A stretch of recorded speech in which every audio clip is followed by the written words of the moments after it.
రెండో మూడో కావాలమ్మా భూతద్దాలు భూతద్దాలు ఉందో లేదో చూడాలంటే నీ నడుముని వందల కొద్ది కావాలంట జలపాతాలు జలపాతాలు పెరిగే కొద్ది తీర్చాలంటే నీ వేడిని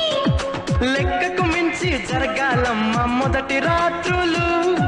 మక్కువ తీరగ చెయ్యాలంటే మధుర యాత్రలు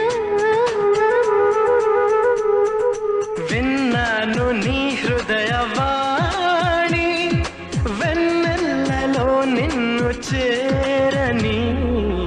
మన్మధుడే బ్రహ్మను పూని సృష్టించాడేమో గాని 60 కేజీల దుడుకుతనాన్ని అలుపన్నది ఎరుగని రవితేజాన్ని పలికింది ఆకాశవా